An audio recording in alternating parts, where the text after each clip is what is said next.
मैं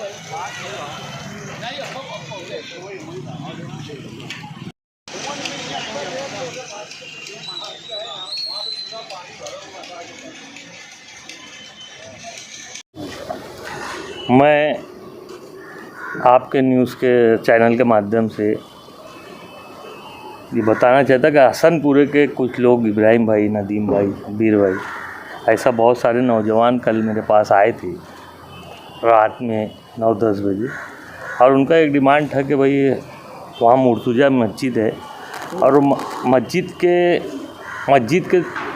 जितना वापर मस्जिद को है वो सब मस्जिद के वापर पे गटर का पानी भरा रहता। और हमने बहुत सारे लोगों को बताया, इसके पहले खालिक हाजी को बताए थे, खालिक हाजी ने वहाँ पर गटर रोड वगैरह बनवाए, बहुत सारे काम करे, और लेकिन खालिक हाजी आज मेंबर नहीं है और ये 5 साल उनका गैप होने की वजह से बहुत सारा काम मालेगांव में बहुत जगह का रह गया।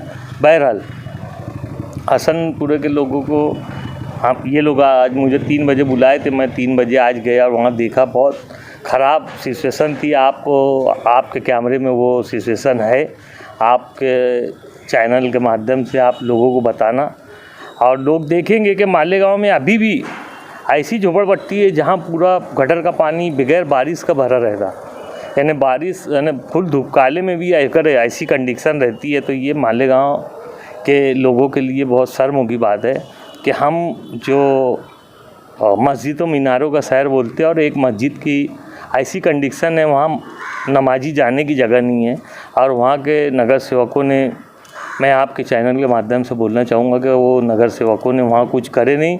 इसका हिसाब बहरहाल ऊपर वाले को देना पड़ेगा, पब्लिक को दे ना दे।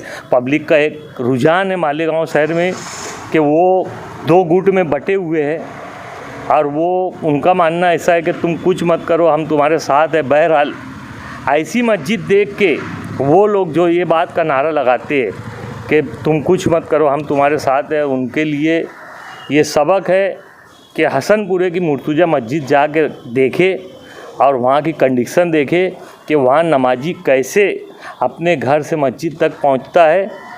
ये वो लोग जो ये नारा लगाते हैं कि तुम कुछ मत करो, हम तुम्हारे साथ हैं, उनके लिए ये सबक लेने की ज़रूरत है। और आपके चैनल के माध्यम से मालेगांव शहर वाले भी ये देखेंगे कि एक मोहल्ला ऐसा भी है जहाँ मस्जिद में जाने की जगह नहीं है, और हमारी ज़बान नहीं थकती ये बोलते मस्जिद मीनारों का शहर, मस्जिद मीनारों का शहर।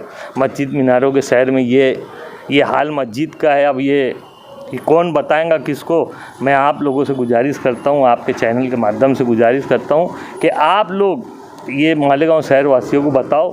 अभी हम लोग यहाँ पर जब 3 बजे वहाँ दौरा किए, वहाँ देखे बहुत ख़राब कंडीशन है वहाँ पर। यहाँ जो CSI हैं वो इकबाल साहब, उनको बुलाया गया। फिर ये हुआ कि भाई जो गायकवाड़ साहब यहाँ पे जगताप साहब है, स्वच्छता के बड़े हैं, उनको मिला गया। उन्होंने भी बोला कि भाई कल मैं साफ़ करवाता हूँ। और डिम्बर साहब जो प्रभाग अधिकारी है 3 नंबर प्रभाग के, उन्होंने ही बोले कि भाई कल हम वो साफ़ करवाएंगे। और डीगे साहब और कमिश्नर गिरी साहब भी ये बोले कि भाई हम वो गटर कल के कल साफ़ करवाते हैं। तो इंशाल्लाह कल के कल, मैं तो ऐसा नहीं मानता, लेकिन कल परसों में वो गटर साफ़ हो जाएंगी तो कुछ मसला सॉल्व होगा। अभी हम लोग बच्चों साहब के पास गए थे, वो एक मीटिंग में बैठे हैं, ऑनलाइन मीटिंग में। तो बच्चों साहब को बोल के वहाँ पर एक हम पाइप डलवाने वाले हैं। अनवर बाबा के घर के सामने से एक पाइप वो दूसरे सामने ही गटर में डाल देंगे तो इंशाल्लाह वो मुर्तुजा मस्जिद के पास का जो पानी है, मैं नहीं समझता कि पूरा पानी बंद होगा, लेकिन हम उसका आधा मसला अभी सॉल्व कर सकते हैं और इंशाल्लाह हम बहुत जल्दी उसका आधा मसला सॉल्व करेंगे। पूरे मोहल्ले वालों को बहुत तकलीफ़ है, बेचारे अपना अपना दुख बहुत लोगों को बताए, लेकिन मैं नहीं जानता कि क्यों लोगों ने इंटरेस्ट नहीं लिए, क्यों इन लोगों का काम नहीं हुआ। बहरहाल इंशाल्लाह ज़िंदगी रही तो अभी जो काम होना है होंगे, और जब बॉडी बन जाएंगी उसके बाद भी हम बॉडी को बोल के, मेंबरों को बोल के, मेयर को बोल के वो काम लेंगे इंशाल्लाह। ऐसा मैं आपके चैनल के माध्यम से ये हसनपुरे के लोगों के सामने ये वादा कर रहा हूँ।